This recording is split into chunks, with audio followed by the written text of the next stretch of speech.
নবীজি বলেন ক্ষুধার্ত দুইটা বাঘ বকরির পালের মধ্যে পাঠানোর পর এই ক্ষুধার্ত বাঘ বকরিগুলোর জন্য যতটা ক্ষতিকারক, এর চাইতে কোনো মানুষ সম্পদের লোভ আর মর্যাদার লোভ যদি করে, ওই মানুষের জন্য তার দিনের জন্য এর চাইতে বেশি ক্ষতিকারক। সূরা নাহল 114 নম্বর আয়াত আল্লাহ বলেন, ফাকুলু মিম্মা রাযাকাকুমুল্লাহু হালালান তাইয়্যিবা। আল্লাহ যে রিজিক তোমাদেরকে দিয়েছেন তা থেকে পবিত্র হালাল যে রিজিক তা তোমরা গ্রহণ করো। ওয়াশকুরু নি'মাতাল্লাহ, এবং আল্লাহর নিয়ামতের শুকরিয়া আদায় করো। তো আল্লাহ বলেন তোমরা হালাল খাও আর শুকরিয়া আদায় করো, হালাল খাও শুকরিয়া আদায় করো। আর হালাল খেয়ে যত শুকরিয়া আদায় করবেন তত আপনার নিয়ামত আল্লাহ পাক রব্বুল আলামিন বাড়িয়ে দিবেন। হালাল খাদ্যের জন্য আল্লাহর কাছে দোয়া করবেন। তিরমিজি শরীফের 2361 নম্বর হাদিসের বর্ণনা, ক্বালা রাসূলুল্লাহ সাল্লাল্লাহু আলাইহি ওয়াসাল্লাম, নবীজি বলেন, আল্লাহুম্মা জাআল রিজকা আলি মুহাম্মাদিন কুতা। নবীজি আল্লাহর কাছে দোয়া করতেন, আল্লাহ মুহাম্মদ সাল্লাল্লাহু আলাইহি ওয়াসাল্লামের পরিবারের জন্য জীবন ধারণের উপযোগী হালাল খাদ্যের ব্যবস্থা করে দেন। সূরা তাহা 81 নম্বর আয়াতে আল্লাহ বলেন, কুলু মিন তাইয়্যিবাতি মা রাযাকনাকুম, আমি তোমাদেরকে যে খাদ্য দিয়েছি তার মধ্যে পবিত্র যেটা, এটা তোমরা খাও, পবিত্র খাদ্য তোমরা খাও। সূরা ইউনূসের 59 নম্বর আয়াতে আল্লাহ বলেন, কুল আরাআইতুম মা আনজালাল্লাহু লাকুম মির রিজকিন ফাজআলতুম মিনহু হারামান ওয়া হালালা। নবী আপনি বলেন, তোমরা কি ভেবে দেখেছো আল্লাহ তোমাদের জন্য যে রিজিক নাজিল করছেন ওই রিজিকের কিছু অংশ তোমরা হালাল বানাও আর কিছু অংশ তোমরা হারাম করছো। এই যে তোমরা হালাল করো আর হারাম করো, আল্লাহু আযিনা লাকুম, এই আদেশকে আল্লাহ তোমাদেরকে দিয়েছেন। আম আলাল্লাহি তাফতারুন, নাকি তোমরা আল্লাহর নামে মিথ্যা অপবাদ দাও?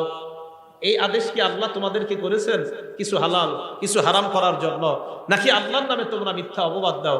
আমাদের সকলকে আমরা যেন হালালকে হালাল হিসাবে গ্রহণ করি, হারামকে হারাম হিসাবে গ্রহণ করতে পারি, আল্লাহ তৌফিক দান করেন। সহিহ বুখারী 2059 নম্বর হাদিসের বর্ণনা। এই হাদিসটা আমাদের বর্তমান যুগের সাথে আমরা মিলাই।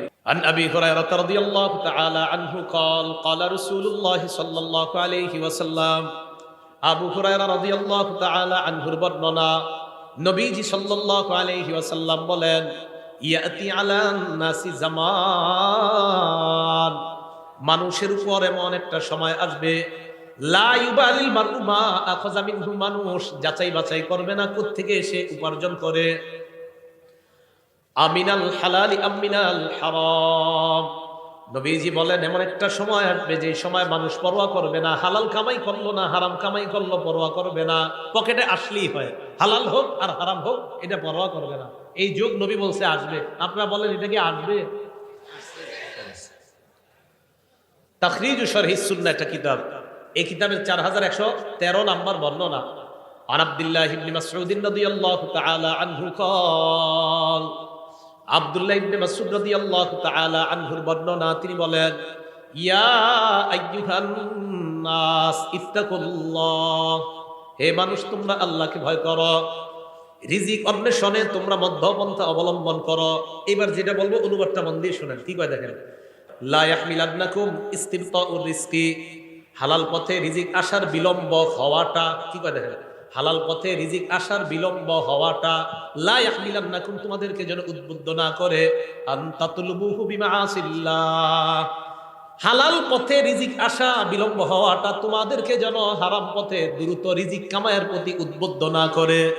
দোস্তে বলবে, কি রে কি করস, টাকা পয়সা নাই এত, আর বলিস না, ক্ষেত খামার করি কোনো মতে আসে আর কি, আরে আমি কিছু সিস্টেম শিখে আস, নিয়ে গেছে বাজারে, বাজারে গিয়ে কিছু কিছু সিস্টেম শিখাই দিছে যে এই সিস্টেমে তাড়াতাড়ি ধনী হওয়া যায়।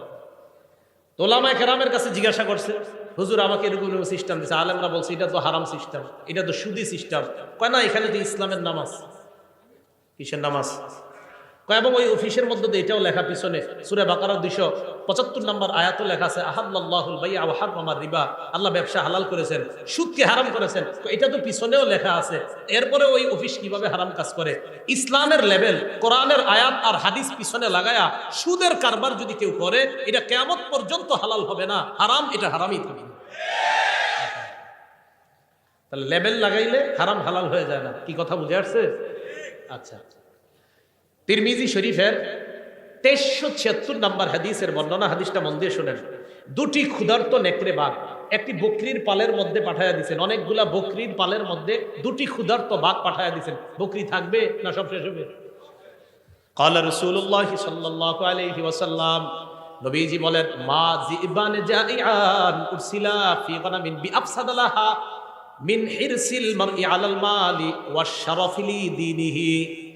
নবীজি বলেন, ক্ষুধার্ত দুইটা বাঘ বকরির পালের মধ্যে পাঠানোর পর এই ক্ষুধার্ত বাঘ বকরিগুলোর জন্য যতটা ক্ষতিকারক, এর চাইতে কোনো মানুষ সম্পদের লোভ আর মর্যাদার লোভ যদি করে, ওই মানুষের জন্য তার দিনের জন্য এর চাইতে বেশি ক্ষতিকারক। কেন? যে আমার সম্পদ দরকার, কি আমার 10 কোটি টাকা লাগবে, এটা হালাল পথে হোক আর হারাম পথে হোক সমস্যা নাই, লাগবে 10 কোটি। বলেন এটা কি তার ধর্ম ঠিক থাকলো না ক্ষতি হয়ে গেল? আমার মর্যাদা, ওই চেয়ারে আমাকে বসতে হবে, কিভাবে বসবো আমি জানি না, বসতেই হবে। বলেন এখন যদি অনৈতিক কোনো পথ বেছে নেয়, এটা কি তার মর্যাদা, তার ধর্মের জন্য এটা কি ঠিক থাকলো না ক্ষতিকারক হয়ে গেল? তাহলে মর্যাদা এবং সম্পদের লোভ, এই দুই লোভ মানুষের ধর্মের জন্য এতটা ক্ষতিকারক, যতটা না ক্ষতিকারক ক্ষুধার্ত নেকড়ে বাঘ বকরির জন্য এর চাইতে বেশি ক্ষতিকারক মানুষ সম্পদের লোভ অনৈতিক পন্থায় করা, আর মর্যাদার লোভ অনৈতিক পন্থায় করলে তার চাইতে বেশি ক্ষতিকারক হয়।